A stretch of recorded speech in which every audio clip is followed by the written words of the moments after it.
740, the Emergency Control of Police in the D.C. Home Rule Act grants the President of the United States the ability to mobilize the Metropolitan Police Force when it's determined that special conditions of an emergency nature exist for federal purposes for a period not to exceed 30 days unless further extended by Congress. President Trump has lawfully exercised this law. On August 11th, President Trump issued a memorandum directing the Secretary of Defense to mobilize the D.C. National Guard.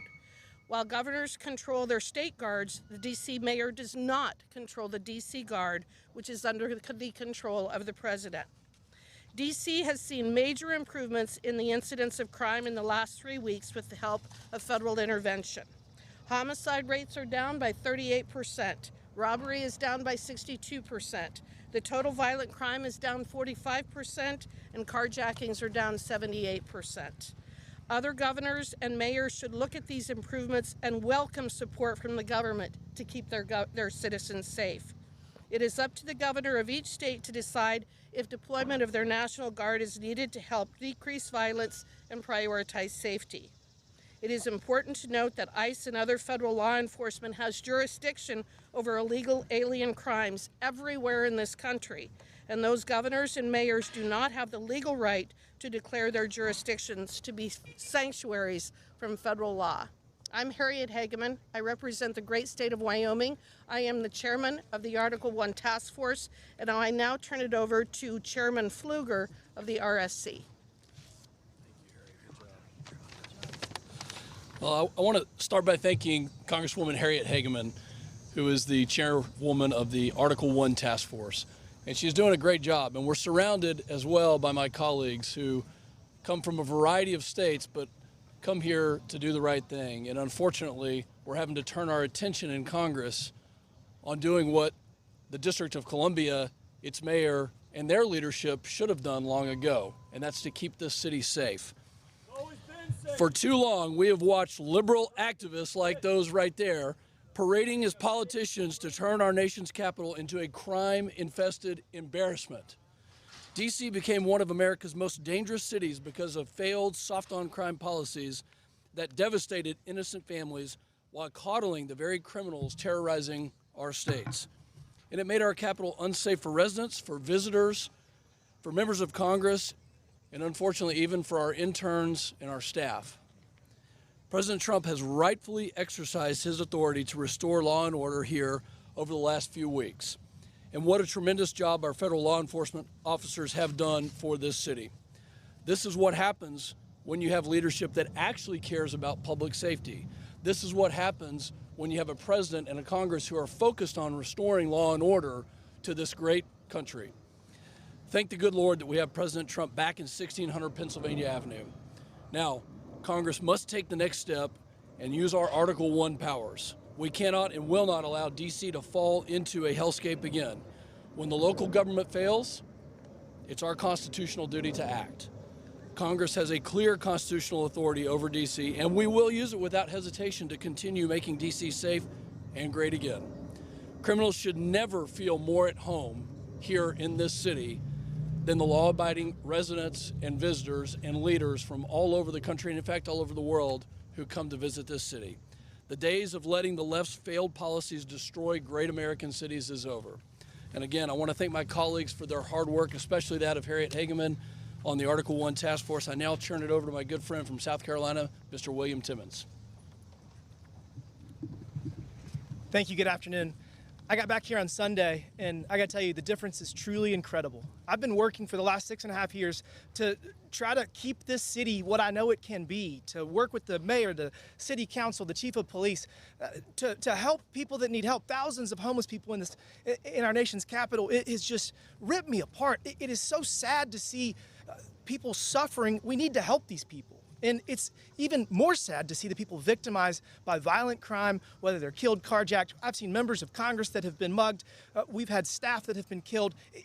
Enough is enough. Enough is enough. President Trump has saved our nation's capital.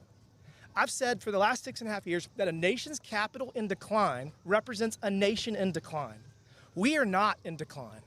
There's a new day in this country, and there's a new day for American leadership in the world, and our capital needs to show that. So thousands of homeless people that put up tents all over this city are now getting help that they need. They're getting food, they're getting showers, they're getting mental health counseling, they're getting drug counseling. And guess what? The criminals know for the first time in decades that if they commit a crime, there will be consequences. Walking around yesterday all over the city and seeing our soldiers from all over the country here keeping us safe. And guess what? They haven't had to do much in terms of law enforcement. They haven't had to protect anybody because deterrent threats matter.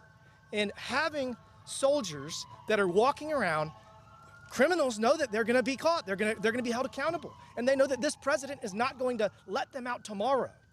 That's what we need. That's what we have needed for so long. And I couldn't be more excited for the Washington, D.C. that I see today. And Congress has a huge role to play in this. We must pass laws to further appropriate funds, to beautify the city, to make every American proud of this city, to make sure that every American can come here and not be worried about being mugged. For the last 6.5 years, I have told people that this is not a safe place and you should not walk around at night. That makes me so unhappy when I have to do that. Not anymore. Not anymore. I am so excited that President Trump has taken these steps, and Congress must now act. We're going to pass a number of additional laws to make sure that we never find ourselves in this situation again. And we're going to give not only the funding they have asked for, we're going to give them much more than the funding they asked for to make this city exactly what it should be. It should represent the greatest country in the history of human civilization, and people should be safe and very excited to come here. That's what we're going to do. I thank Harriet Hageman for her leadership and August Pfluger for his. It's a new day in this city. It's a new day in our country. It's a new day for leadership in the world. And we're going to do everything we can to help President Trump keep us on the right track. And with that, I turn it over to Representative Brad Knott. Thank you. Thank you, Representative Timmons. My name is Brad Knott.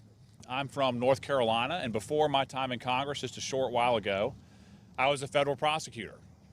I investigated violent criminals, I investigated cartels, I investigated human traffickers, wherever they were all over this country.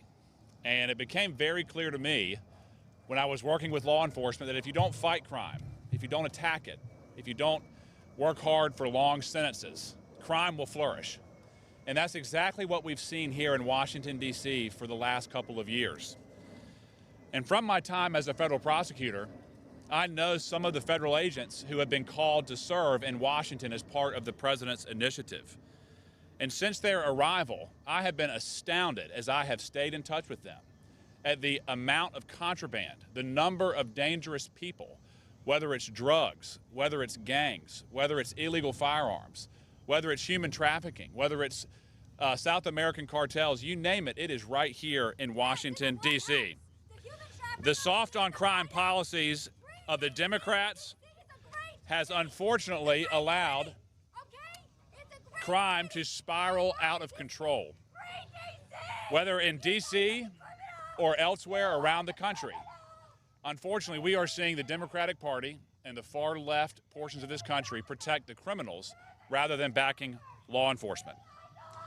We've seen city after city spiral out of control and decay right in front of our eyes, including Washington, D.C. I applaud the president for saying the simple truth. It does not have to be this way. It does not have to be this way.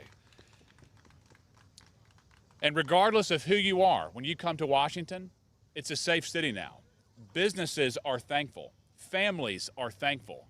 Citizens, tourists, we are all thankful. It's time to stop turning a blind eye for crime wherever it is. Wherever it is, we must investigate, we must prosecute, and we must protect the law-abiding citizens of this country. Thank you, and with that, I turn it over to Representative Laurel Lee. And you were just watching Republican lawmakers touting President Trump's cleanup efforts of crime in Washington, D.C., saying that it has had a dramatic impact through efforts such as federalizing the D.C. police force and as well as the deployment of National Guard